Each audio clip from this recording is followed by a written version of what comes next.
Hi, and welcome to MBA512, Business Planning and Strategic Management, for a summer online course. Now, since this is an online course, one of my main areas for communication is the announcements. With the announcements, I post information related to the course or important events or deadlines that are coming up. You should also make sure you check your Stony Brook email because each announcement, when I post it, I also send a corresponding email at the same time. Now, the first announcement I posted here is the Getting Started announcement, which includes the link to this video. Now, what I suggest is you go to course documents to find the syllabus, class notes, and MP3 lectures. You should read the syllabus over completely, and as you're doing right now, watch this video. Then go to the Assignments tab to view the assignments for the class, and then the Discussions tab to view the discussions topics for the course as well. Now, I do have a playlist for all the course videos on YouTube. I chose YouTube because it's the most convenient video player with the fewest amounts of problems. So everybody can watch these course videos on their phones, tablets, PCs, MacBooks, Kindle Fire, whatever you have. YouTube has an app for almost every device and works very well for playback. So that's why I chose YouTube to host all the videos for the class. Now, I also outlined in this announcement the class schedule. So each week I outlined what chapters you should be reading, which videos you should be watching. So all the way from week 1, 2, 3, 4, 5, and 6. So this gives you a pretty good overview of what we're going to be covering each week, which chapters you should be reading, and which videos you should be watching. So keep that as sort of your weekly guide of what you should be doing each week as far as class time. And so this doesn't really pertain to any homework assignments. This is just the topics and chapters and videos you should be watching each week to keep up with the class time. Now, the next announcement is about the Zoom simulation. So the Zoom simulation is something that I'm going to run. It's the integration piece of the course. So this course is supposed to integrate components from many of the other classes you've taken during the MBA. So in the simulation, you're going to be running a company, you're going to be making research development, sales, marketing, operations, financial, accounting decisions to run the company. And we're going to be playing this in the classroom competition where you're going to be playing against other students. Now, you can create a team from anywhere from 1 to 3 students. So if you prefer to work alone, you can create your own team. When you go to the classroom competition, you'll see a button for create team. So you can create a team and work by yourself. If you have friends in the class or want to work with somebody else, you can create teams of up to 2 to 3 students in total. No teams larger than 3 students. So it's up to you. If you want to work alone or in teams, I leave that up to you. And I do have a getting started video specifically for the simulation that you can cut and paste this into your browser and watch a quick video that I produced that will give you an idea of how the mechanics of how the simulation works. But it's no substitute for reading the student user guide as well. Okay, so the simulation is 15 points, and it's gonna process. Each round is due for processing on June 1st, 8th, 15th, 22nd, 29th, and July 6th. So this is the schedule for when I'm processing the round, which means you must complete and finalize the round before I process. Okay. And the scoring of the simulation is based on your overall points. So 250 points, you need to score over 250 points to earn the full 15 points for this project. Now, students or teams that work diligently on this project generally don't have too difficult of a time getting over the 2,500 points. That's sort of a C level or an average level score to get in the simulation. It's only the teams that don't put any effort into the simulation that score less, and if you score less than 25 cumulative points, each round you earn points and it gets accumulated and added up to a total. So by the end of the simulation, if you've earned less than this 2,500 points, there are corresponding points you will lose based on that. And you do not have to fill out there are text boxes within the simulation called reflective observations. They're not a requirement for this class because of the summer. This course is a summer class, and I realize there's some limited time here. And I do have another video down here that talks about what not to do in the simulation. So I would highlight this and just some more advice and help for this simulation we're running for the course. Okay, so the next up on the announcements is the final exam dates and times. There's a final exam for this course that will cover the lectures and the 2 textbooks in this class, and the final exam will appear on July 5th after 6 a.m. and closes July 7th after 11 p.m. So you won't see this link until in the assignments on Blackboard until after 6 a.m. on July 5th. So if you're looking for it now, you won't be able to start or see the final exam early. There's a window of time between July 5th and 7th where you are expected to complete it. And its essay and short answer use as many words as you need to fully answer each question. And of course, the better you answer each question, the more points you'll earn on the final exam. Now, for all of the papers, we have a number of case studies due in this class. And I do expect you to use outside referenced material and sources, other books, magazines, articles, academic publications to support your answers and fully develop a researched response to each of the questions in the case study. And you need to have proper citation for your examples, so I do give you links to explain how to use CSE, APA, or MLA. I'm fine with any of those styles of citation. You just have to make sure that if you quote somebody, you are citing them properly. If you are including information or data from another source, you can't just say this, so and so company has 7 million in sales. Well, if you cite a figure like a sales number or profit number, you have to cite where you're getting that data from. Yeah. I also posted a little help post here for the Zoom simulation, and then so the first round is due on June 1st, and this is just some information about how to perform well. Just a quick 7 must remember things to do in the simulation, not to blow it. So make sure that you do well in the first round. Okay, so the announcements area is something that is constantly changing. Certain announcements will expire, and new announcements will be posted. So just keep an eye on that. Now, course documents is where you should go next, and you should familiarize yourself with. I do have here posted the notes for the chapters I'm covering in the Kelloggs strategy textbook as well as the Blue Ocean textbook. These are basically PowerPoint documents. I have a backup of the class video files if you're not able to access YouTube. And there's been some problems with students in other countries where the government has shut down YouTube and not allowed students to access YouTube. So I backed up the videos here if you're heading to one of those countries this summer. I also have the Blue Ocean Strategy textbook backed up as MP3 files if you prefer to listen to it. Some students may want to listen to it while they're traveling or driving to work, or as an alternative to reading the book, but it's not a substitute for the book because you're really going to need the book, especially when you take the final exam or work on some of the projects, the case studies. I mean, the textbook is going to be invaluable as far as looking things up and quickly answering questions that come up in the class. So this is not meant as a substitute for the textbook, just as an additional resource.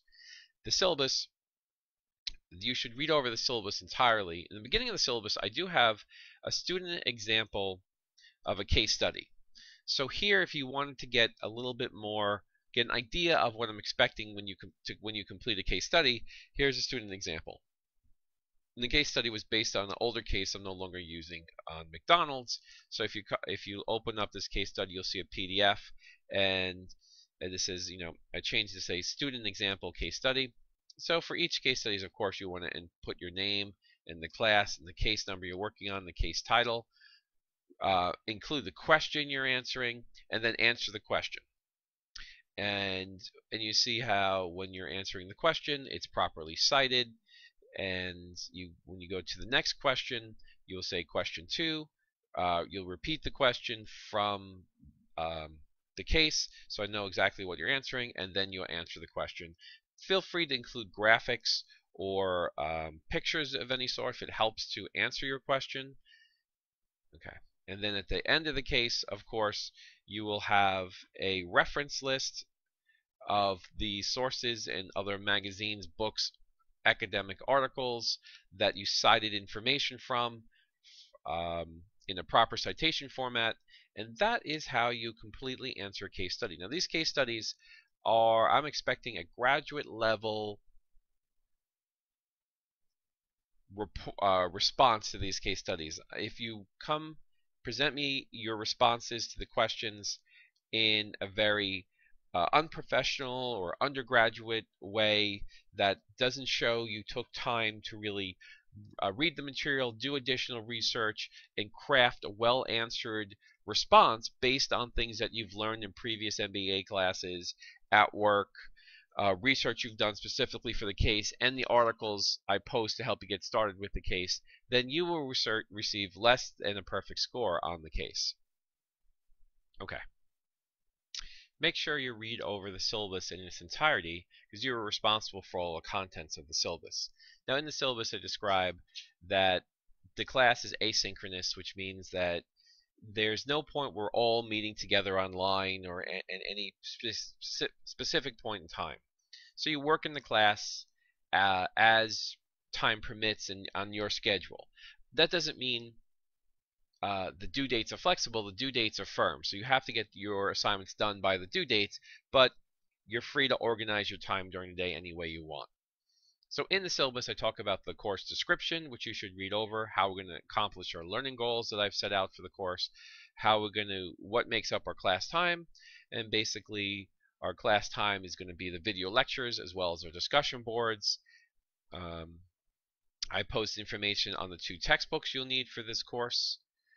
I describe the grading for the participation, which is the discussion boards. You will earn 18 points, 3 points per week. So there are 6 weeks, and that's where the 18 points comes from. The mini cases will be 42 points, and there'll be 5 mini cases that can range from 8 to 10 points each, answering various questions. Most cases the paper should be about between 2 to 4 pages, or around 200 to 800 words, depending on how many questions or how much space you need to answer the case studies.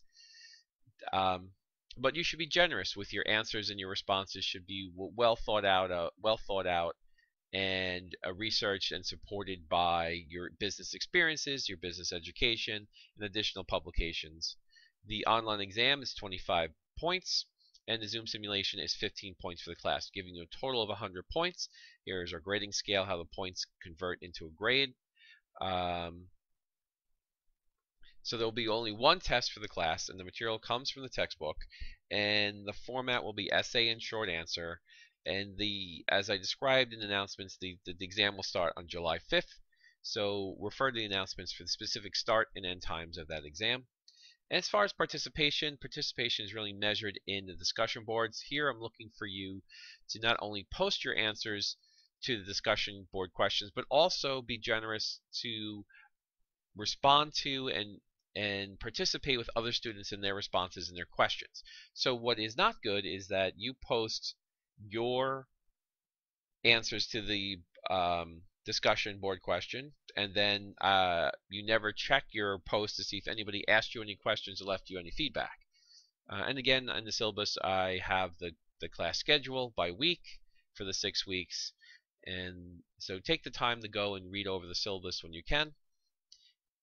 Okay, so that rounds up the course documents. In the assignments, here is where I list the assignments. So I am listing again the discussion board assignment. We're going to get to that in a minute, but this just again lists the fact that you have to make there are 6 discussion board questions. Each one is worth 3 points, and I expect every student to post at least one original response and at least 2 replies to other students. That's a bare minimum. It's appreciated if you can make more replies or participate more in the discussion board. So the participation is also based on the quality of your answers and the quality of your replies. And each reply should be, at least 100 to 200 words. Your original posts can be longer because the original post is asking a series of questions or information. Okay, so that's the discussion board. We're going to get to that link in a minute. The case studies. So each week we will have a case study from weeks 1 through 5. So we're going to have 5 case studies. In week 6, since you're having the exam to fill out, I don't have you also do a case study on the week you're doing the exam. So for the case study, I attach the file of the case study here. So you click on the document, and this will pull up a PDF. And in the PDF, it will have a number of questions. In this example, this case on drug prices has 9 questions. And then below that, I have a number of pages of support or articles that I want you to read that help you to answer this case study. So this is the basis, the majority basis of your answers will come from the pages of the different articles I've assembled for you to help answer these questions. But that's not going to be your entire answer. Is not going to be a regurgitation of the support articles that I've posted on this matter. You're also going to expect it to bring to your answers some it could be work-related experiences, personal experiences, other information you learned from previous MBA courses, and of course researched reference materials that could come from other textbooks, other magazine articles, other academic journals, to really round out and build a professional graduate level response to each of these questions in the case. See when you click on the syllabus and course documents, there is an example case study on McDonald's that can give you an idea of how what I'm looking for in basic responses. And these case studies are not to be taken lightly. I'm looking for a decent graduate response to them. Okay, so once you pull down the case study and you have the questions and you have the support, then you're going to open up a Word document and answer and complete the case study. So here I said hand in the case study by clicking in the above link. Attach the file by clicking on Browse My Computer. Keep a backup copy. Very important, because in case you always want to have a backup copy. I may ask for it in case there's a problem with your submission. Include your name at the top of the assignment. After you submit, it's going to take a while for me to grade, so don't expect a grade to be posted there. It will take me up to a week to grade it, and then at that point you'll see a grade with some feedback. Now, I prefer you attach a Word or PDF file. It's very easy. You click on Case 1. It'll open up this area. You'll click on Browse My Computer, attach your file, and then click Submit for your case study. So case study 1 is on drug prices. 2 is a very interesting case study on Hollywood and an influence of China in their films. 3 is on Netflix. 4 is on smartphones. Case study 5 is on Walmart. These are all very recent cases. I try to update these cases every class to give you the latest on what's happening in the world and more relevant real-world experiences. So I think you'll find these case studies very interesting and an enjoyment to work on and to really flex your MBA knowledge and reinforce what you've learned in the MBA on answering these case studies. Now, and of course, the Zoom simulation is also listed here. That I have it backed up in the announcements as well. That goes over, the website to go to register, the class code we're using for the Zoom simulation, and the due dates for each round. Now the first round comes up on June 1st, so that's pretty soon after the class starts. So make sure that you get that first round set up as soon as possible in the team competition. Okay, so let's move over to discussion boards. Here in the discussion boards, each week there will be a number of, actually one discussion board for each week. So I have all 6 weeks already set up. Feel free to work in advance as far as posting your original response, but I would want you to post replies to students generally through a Wednesday through Saturday. So the first half of the week, or even before the discussion board starts, I'd like you to post your original response. And then while during the week the board is active, I want you to check in at least 2 or 3 days between Wednesday to Saturday to see if someone's responded to your discussion board, or also read other students' responses and respond to them. Think of it as like a big class discussion. So we're in class discussing these questions and these ideas together, and everybody is submitting their ideas, and you're responding and adding to them. So this is supposed to work like an in-class discussion, and it's technically part of our class time. So please be generous with your responses and your replies to other students. So how I generally work it is I list the questions here, and for week 1, what company do you think has the best strategy? Why? Please describe and explain. What is their strategy? Give details. What makes their strategy better than their competitors? And of course I put a couple rules here where I say please don't use Apple as your company. I'm just so tired of students talking about Apple, and so try to think of something original, a company that is a little bit more original than Apple. And don't repeat another student's example. So if a student has posted an example, say they're talking about IBM, it shows me, if you post an example also about IBM, it shows me that you're not even reading the other students' posts. So make sure you read the other students' posts, see the companies that they've picked, and don't duplicate what they've done. And then you have a chance to rate each student's response by 1 to 5 stars. And this helps students get some instant feedback on how well they've done posting their original posts, and also gives me a little bit of insight into what you're thinking about the value of other students' posts. So please rank each student's post. And again, I reiterate, you must make 1 original post and a minimum of 2 replies for each discussion, although I'd like you to make more. And this particular discussion board ends on June 3rd. At that point, the discussion board disappears and you're not able to post to it anymore. Okay. So how does it work? You have your questions here.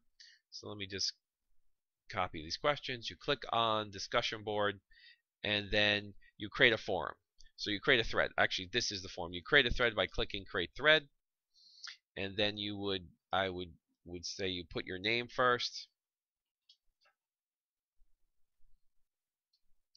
This tab, and then you could say discussion question 1, or however you want to list it. And then you would create your posts. It's always good to have the questions in your post and then submit your answers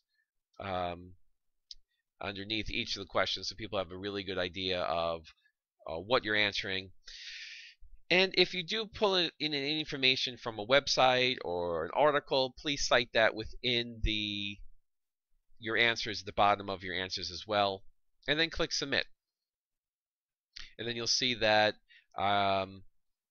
you'll have your post here.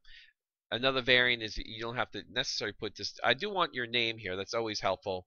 And then a basic subject. So the discussion question 1 is fine, or if you want to just put the company name, like I have an example here for John Doe, and they did Zappos. So you click on here, you'll see there I left it's actually me, but I left a response for how I would answer the question, and I even cited some information from the website in an article. And then if you like this response or any other student's response, this is the overall rating. So you would click anywhere from 1 to 5 stars on this. And that's how you basically do a discussion question. So if you come up to a discussion question, another student's question, you click on the student, you read their response, and then you can reply to it and say, so for this you might say, you did not finish answering the questions. Why? So this is, of course, I'm just kind of being a little funny here. So you would just submit, and you have submitted a response here. And that's how you reply to another student's post. So I'm going to go ahead and just delete this example post. Okay. So I'm going to go back. And for each discussion questions, I've went ahead and I've gone in and tried to give you example answers for most of the questions, just to give you a starting point for a lot of people on how you could answer the question. So I put together just a quick answer. So I'm not asking you to copy my format exactly, but sometimes students want a starting point, an example. So for each discussion question, I usually leave a post, an anonymous post example to get everyone started. And in each week, these questions are more thought-provoking. They're not really asking you to look up or answer any specific questions, but really give me your opinion and your thoughts on company strategies, how companies are successful, you know, examples like that. And they correspond with the material we're learning in the textbooks as well. Okay, and there's one last thing in this area. There's class questions. So if you click on class questions, here is when you can ask a question. So questions to the professor. Maybe you have a question about the simulation, and this is a question here where a student says, "I'm not familiar with the simulation program. I have a question regarding team process. In your opinion, is it possible for a group to work asynchronous, or will they need to have matched schedules?" I ask because teammate projects use Google Docs and Excel, which allow for ease of access around the clock. But I didn't know if this program is to be that simple. So here, a student, it's a good question, and I would just write back like students can work asynchronously.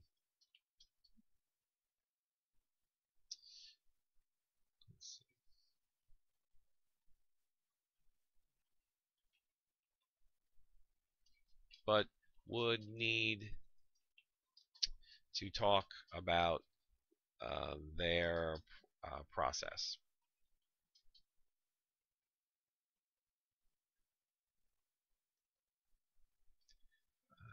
Because communication is key to success. So I would say something like this. And what I'm basically trying to say is that if you're working in a team, you can't just work independently. Each person does one page of a paper. You still have to communicate to get your ideas across, and of what as a team you're trying to accomplish. So that would be sort of my response to the student question. You may want to post a question to other people besides the faculty. So then instead of a question to me, it'd be a question looking for teammates. So you might say, "Hi, does anyone want to join my team?" And then you can reply, "Yes, I'm looking for a teammate." So you could use this discussion board area if you want to work with other team members. You could sort of ask, but ask early before the simulation starts. If you're looking to work with somebody on the simulation, I allow the option to work in a team of one because many people are away, or it's not convenient for them to work with other people online. So you can always work as a team of one, but I just leave the option open if you want to work with other students. That's fine too on the simulation. So this is an example where class questions could be useful, and this is where you want to post questions that would be relevant to other students in the class as well. If it's something of a more private or personal nature, please email me. Don't post anything about your grade or anything personal or about other students in class under this class questions, because it's a public forum. Okay, so that is my half an hour basic overview of how this online class is going to work and what I expect for you to do to be successful in this online environment. So what I would suggest for you to do right now is go back and review all the materials I talked about, and also register for the Zoom simulation and complete your first team round, and also watch the video for help in getting started understanding how the simulation works. I think that'd be a good starting point, and I look forward to a successful summer class with you. Good luck, and talk to you soon.